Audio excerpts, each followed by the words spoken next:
La vérité, c'est que je suis hyper fatigué aujourd'hui, mais vu l'importance de cette vidéo, j'ai décidé de la faire quand même. Comment passer ce mois de Ramadan sans perdre de la masse musculaire ou peut-être en perdre très peu ou alors en prendre encore plus? Le sujet de cette vidéo, je vais vous donner 5 astuces qui vous sont très utiles pour l'atteinte de cet objectif. Entre l'iftar et le suhoor, vous devez boire beaucoup d'eau. Pour ceux qui ne le savent pas, le suhoor, c'est le repas que vous prenez le matin à l'aube et l'iftar, c'est celui du soir pour casser le jeûne. Vous devez boire beaucoup d'eau parce que ça permettra à votre corps d'éviter d'aller puiser dans ses réserves. Allez-y sur 2 litres d'eau par jour ou 3 litres si possible, mais ne buvez pas de grosses quantités d'eau sur le coup. Essayez de vous lever très tôt le matin, vous buvez de petites quantités d'eau avant que l'heure n'arrive et faites pareil le soir quand vous avez cassé le jeûne. C'est extrêmement important. Ça évitera à votre corps d'aller toucher ses réserves, ça évitera à votre corps de brûler vos masses musculaires et les restes en plus, permettra à votre corps de se stabiliser et vous-même d'avoir une très bonne forme pendant la journée. Évitez d'être trop fatigué et de sécher par la même occasion.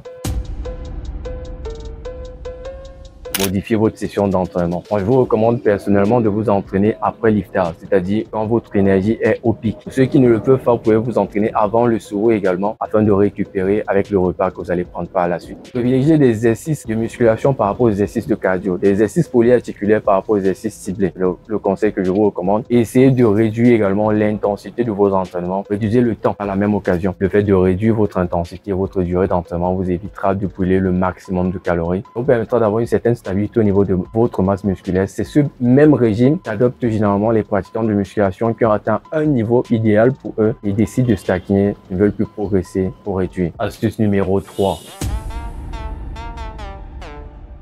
Vous devez prioriser les protéines lors de vos repas du suhoor et de l'iftar. Il est extrêmement important de prioriser les protéines telles que les œufs, les produits laitiers, la volaille, la viande, les tofu et même les légumineux. Je vais vous donner une petite astuce ou plutôt un produit qui devrait être intégré, mais alors totalement dans votre repas de l'iftar. Ce sont les dattes sèches. Consommez le maximum de dattes sèches. Sèches, je précise, parce que les dattes fraîches et les dattes sèches n'ont pas le même apport en nutriments pour l'organisme. Les dattes sèches auront beaucoup plus de protéines et beaucoup plus de nutriments à vous apporter par rapport aux dattes fraîches.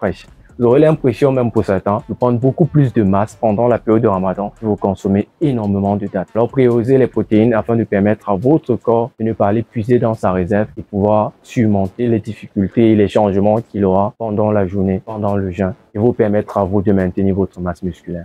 Astuce numéro 4, et je ne le dirai jamais assez.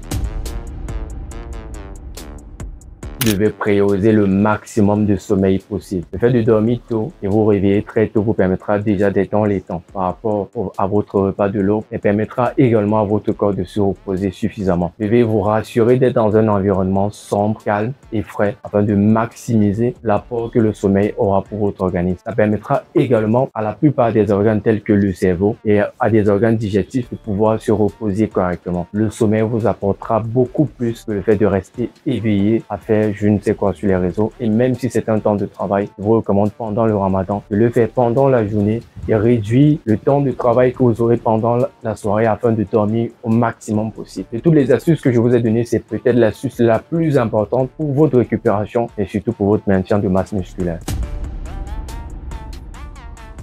L'astuce numéro 5 est la dernière astuce de cette vidéo. N'hésitez pas à aller puiser dans les compléments alimentaires. Si vous avez l'impression que les protéines que je vous ai citées dans le début de la vidéo ne sont pas suffisantes ou plutôt vous ne les avez pas en grosse quantité, n'hésitez pas à aller puiser dans les compléments alimentaires tels que la créatine, les BCAA et bien d'autres. Mais je vous recommande fortement de consommer le maximum de fruits, le maximum de légumes, le maximum de volaille, encore de la viande et surtout n'oubliez pas les dattes sèches. Les compléments alimentaires sont totalement autorisés pour compléter les protéines que vous aurez déjà réunies et apportées à votre organisme à travers votre repas. Et les compléments alimentaires sont totalement recommandés pour vous accompagner dans cette période. J'espère que cette vidéo vous aura plu. Je l'ai fait totalement fatigué, vraiment, mais je savais quelle était l'importance de cette vidéo pour vous. Alors n'hésitez pas à lâcher un like, à commenter, à partager la vidéo et surtout à vous abonner. Modèle Fitness Sport, on reste passionné.